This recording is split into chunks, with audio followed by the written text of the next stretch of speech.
Friends, कैसे हैं आप लोग। स्वागत है आपका अपने चैनल मैथ चर्चा सेंटर आर्यन सर पर। तो फ्रेंड्स, आपको पता है भी चल रहा है मैथ चल रहा है प्रॉफिट एंड लॉस।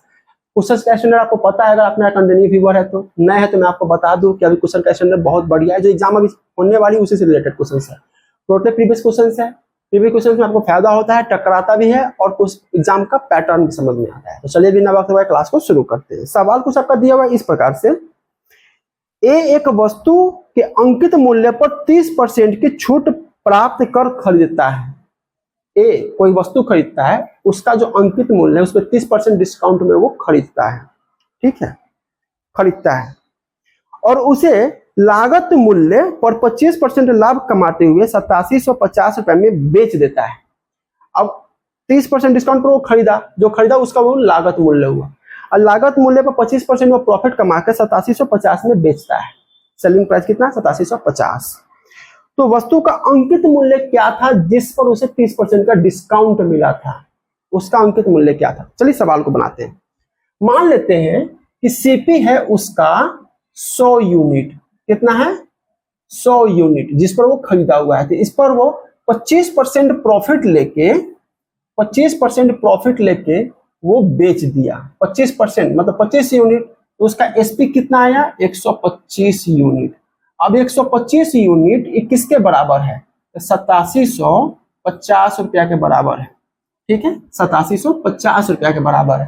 तो सीपी निकालना है अगर हमको, तो 100 यूनिट किसके बराबर होगा, तो सीपी बराबर 100 यूनिट बराबर 8750 अब बट्टा में 125 गुना में 100, ठीक है। 125 से यह कट जाएगा 7 बार में, 700 और 175 7 बार में, 7 बार में तो 70 हो गया। 70 को 100 से गुना करेंगे तो 7000। उसका सीपी हुआ 7000, ठीक है, क्या हुआ, 7000।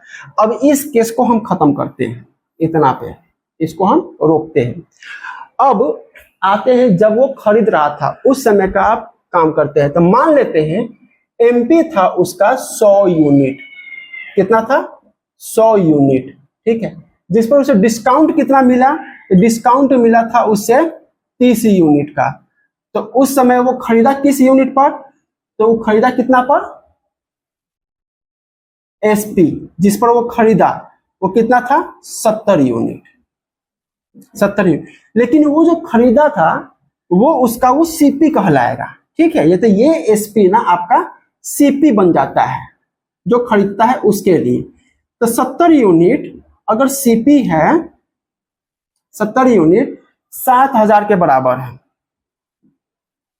कितना के बराबर है, 7000 के बराबर है। तो इसका मार्किंग प्राइस 100 यूनिट किसके बराबर होगा, एमपी बराबर 100 यूनिट बराबर 7000 बट्टा 70 गुना में 100। चूंकि इधर 100 यूनिट है तो इधर भी 100 यूनिट हो गया। 7000 के बट्टा में हम 70 कर देंगे। 7000 के बट्टा में 70 करेंगे तो 1 यूनिट बराबर 7000 बट्टा 70 हो जाएगा। तो 100 यूनिट बराबर क्या हो जाएगा, इधर भी 100 इधर भी 100, ठीक है। अब एगो जीरो से एगो जीरो काट दीजिए, ठीक है, और 7 से 7 काट दीजिए, ठीक है। तो क्या हो जाएगा, 10,000। 1 2 3 4 10,000 इसका मार्किंग प्राइस हो जाएगा। कितना हो जाएगा, 10,000। Option number D, option number D आपका एकदम सही आंसर। ऑप्शन नंबर डी आपका एकदम सही आंसर, ठीक है। एक बार देखिए इसको। अगला सवाल देखिएगा। अगला सवाल क्या कह रहा है, एक दुकानदार अपनी वस्तुओं पर लागत मूल्य से 15% अधिक मूल्य अंकित करता है। लागत मूल्य पर मतलब सीपी है अगर उसका 100 तो 15% अधिक एक्स्ट्रा, मतलब एक्स्ट्रा वो 15% अंकित करता है।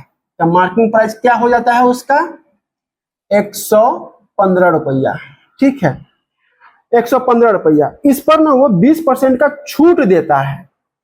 डिस्काउंट कितना करता है, डिस्काउंट करता है 20% का, ठीक है, 20% वो छूट देता है।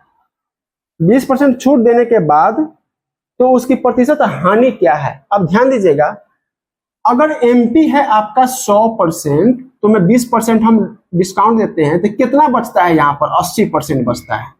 115 का 80% कितना हो जाएगा? 115 गुना 80, 115 गुना 80 बट्टा 100, 20 से कटेगा 4 बार, 20 से कटेगा 5 बार, 5 से ही कटेगा, 5 दूना 10, 5 3 15 23, 23 का 92। मतलब वो गदहा 100 रुपए में खरीद के 92 रुपए में बेच रहा है। ठीक है, तो लॉस कितना हो रहा है? लॉस उसका हो रहा है 100 माइनस 92, 8।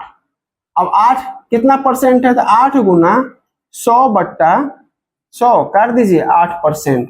8% का उसका नुकसान हो रहा है। कितना परसेंट का नुकसान हो रहा है? 8% का। Option number C, option number C उसका एकदम सही आंसर। ठीक है, एक बार देखिए इसको। अगला क्वेश्चन देखिएगा। अगला क्वेश्चन में क्या कह रहा है? एक दुकानदार अंकित मूल्य पर 5% छूट देने के पश्चात 266 रुपया प्रति साड़ी की दर से साड़ियां बेचता है। यदि वो छूट न देता तो उसे 12% का लाभ होता। तो प्रत्येक लागत मूल्य पर साड़ी का लागत मूल्य ज्ञात कर। प्रत्येक साड़ी का लागत मूल्य ज्ञात कर, ऐसा ही है। ठीक है, अब ध्यान दीजिए कि अगर उसका एमपी अगर 100 है, 100 यूनिट, तो डिस्काउंट कितना कर रहा है? डिस्काउंट कर रहा है 5 यूनिट, तो उसका एसपी कितना हो जाएगा? 95 यूनिट।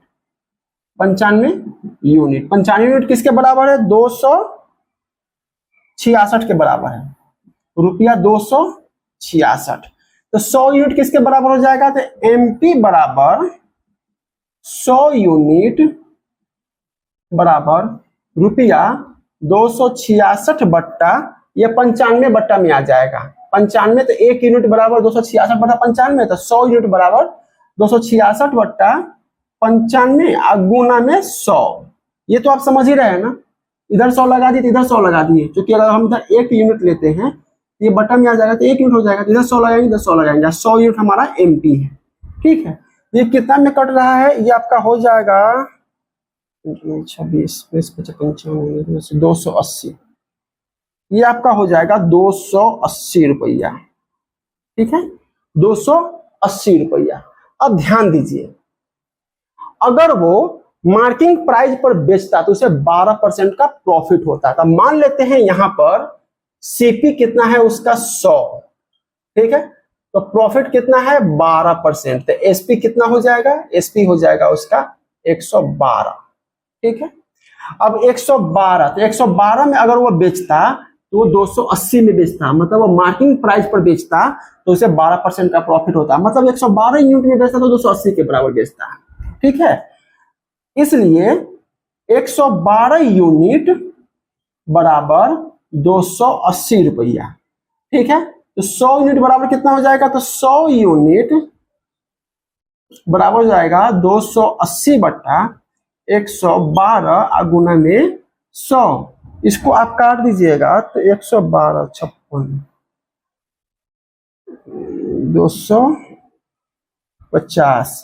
250 रुपया।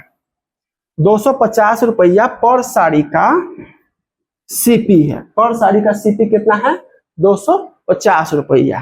ठीक है, 250 रुपया पर साड़ी का सीपी है। Option number D, option number D आपका एकदम सही आंसर। ऑप्शन नंबर डी आपका एकदम सही आंसर। एक बार देखिए इसको। अगला क्वेश्चन देखिएगा। अगला क्वेश्चन क्या कहता है? कहता है अंकित मूल्य पर 30% छूट प्राप्त करते हुए अरविंद ने एक कलाई घड़ी खरीदी। क्रय मूल्य पर 40% लाभ कमाते हुए उसने घड़ी को बेच दिया। अंकित मूल्य पर उसे कितने प्रतिशत हानि? अंकित मूल्य पर, जो मूल्य उस पर अंकित है उस मूल्य पर उसे कितना हानि हुआ, न कि खरीदा हुआ है उस मूल्य पर। ठीक है, ध्यान दीजिए। अंकित मूल्य, मार्किंग प्राइस कितना है इसका? 100 यूनिट। 100 यूनिट। ठीक है, उसको 30% डिस्काउंट पे खरीदा। डिस्काउंट कितना मिला? 30 यूनिट का। तो खरीदा कितना में? सीपी, उसका सीपी बनेगा कितना? 70 यूनिट। ठीक है, 70 यूनिट में खरीदा, लेकिन अब ये 70 यूनिट उसका जो है सीपी है वो अपने आप में 100% है। ठीक है, मतलब मान लीजिए 70 रुपए में खरीदा, 70 रुपया क्या है वो 100% है, तो उस पर वो कितना परसेंट प्रॉफिट लेके बेच रहा है 40%। तो मतलब बेच कितना में रहा है 100% और 40% प्रॉफिट, 140% में वो बेच रहा है।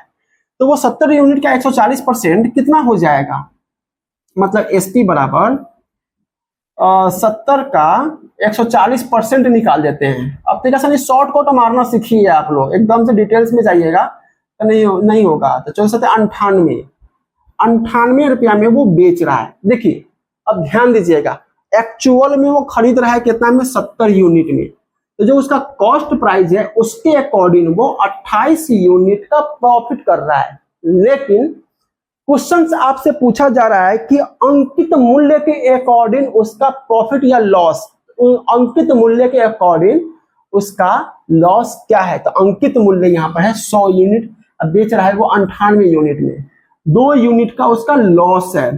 लॉस क्या है 2 यूनिट, 2 यूनिट का उसका लॉस हो रहा है अंकित मूल्य के अकॉर्डिंग। ठीक है, तो 2 यूनिट कितना परसेंट है, तो 2/100 गुना में 100 कहां से हुआ मार्किंग प्राइस, क्योंकि इसके अकॉर्डिंग हो रहा है तो ये बट्टा में जाएगा। 100 से 100 काट दीजिए, कितना हो गया 2%, ये हो गया हमारा आंसर। 2% लॉस, लॉस परसेंट कितना हुआ, ये परसेंट है ये लॉस परसेंट कितना है 2%। ऑप्शन नंबर ए हमारा एकदम सही आंसर है। ठीक है, तो फ्रेंड्स चैनल को सब्सक्राइब कीजिए, वीडियो को लाइक शेयर कीजिए, आप कंटिन्यू बने रहिए। आपको कुछ नहीं आता हो वेल ट्रेंड कर देंगे, गारंटी इस चीज का। ठीक है, मिलते हैं अगले क्लासेस में।